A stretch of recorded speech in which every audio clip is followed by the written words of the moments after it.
दादा, आपके कार्यकाल को देखकर जो है जनता वोट करेगी। अब जब जनता तक आप पहुंच रहे हैं, आप वार्ड टू वार्ड जा रहे हैं, डोर टू डोर जा रहे हैं, तो क्या जनाधार आपको देखने को मिल रहा है? ये उदाहरण मैंने कोल्हान में सेट किया है। मैंने सबसे पहले डंके की चोट पर कहा है कि ये 5 साल की परेशानियों से बाहर निकलने का मतदान है। ये जब आप चुनाव की घोषणा हुई तब झारखंड मुक्ति मोर्चा का समर्थन आपको मिला। आप झारखंड मुक्ति मोर्चा से हमेशा से अलग रहे हैं, तो ऐसे में ये चुनाव के पहले एक तरह से जो है आपने अवसरवादी टाइप का जो है एक चरित्र बनाने का प्रयास कर रहा है, इस तरह का आरोप लग रहा है। अनुमंडल कार्यालय यहाँ से जा रहा था, लोगों की रोजी रोटी छीनने वाली थी, और ये विषय मुझको मर्माहत किया।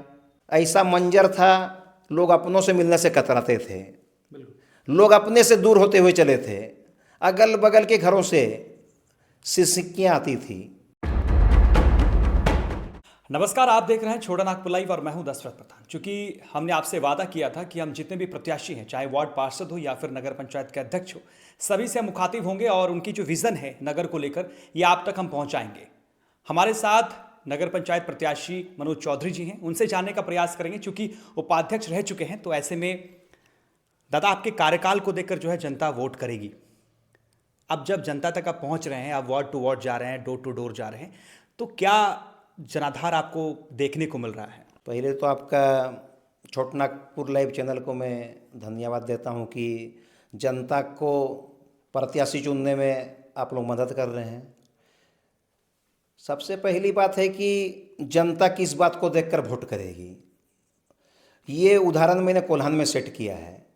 मैंने सबसे पहले डंके की चोट पर कहा है कि ये 5 साल की परेशानियों से बाहर निकलने का मतदान है, आपके बुनियादी समस्याओं से बाहर निकलने का मतदान है।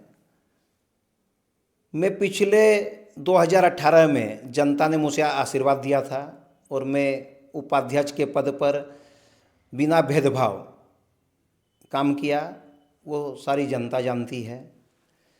उपाध्यक्ष का पद चूँकि उसमें कोई शक्ति नहीं दी गई थी, हमारा जो म्यूनसिपैलिटी बाइलॉज है उसमें उपाध्यक्ष का कोई भी विशेष रोल नहीं है, लेकिन किसी भी पद में किसी भी पावर की ज़रूरत नहीं है। काम करने के लिए अपना जज्बा होना चाहिए।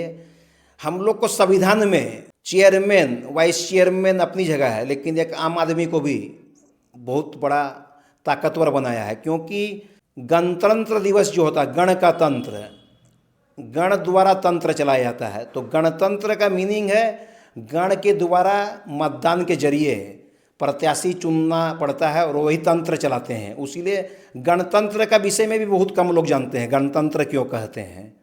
तो ये आपका तंत्र चलाने के लिए, आपका जीवन चलाने के लिए, आपकी समस्याओं को दूर करने का ये चुनाव है। चूँकि हमने उस बिना पावर के पद को सैकड़ों ऐसे काम करके, बड़े काम करके, छोटे काम तो अनगिनत है। मैं जनता को अपने फेसबुक पेज में आप भी देखने कहता हूँ कि हमको जनता को दिखाने के लिए इतना है, जनता के पास आज समय नहीं है। जनता को सुनाने के लिए इतनी बातें हैं, लेकिन जनता को समय नहीं, क्योंकि ये भागती दौड़ती दुनिया है, रुक के देखना नहीं चाहती है। तो हमने जो बड़े काम थे, अनुमंडल कार्यालय यहाँ से जा रहा था, लोगों की रोजी रोटी छीनने वाली थी, और ये विषय मुझको मर्माहत किया।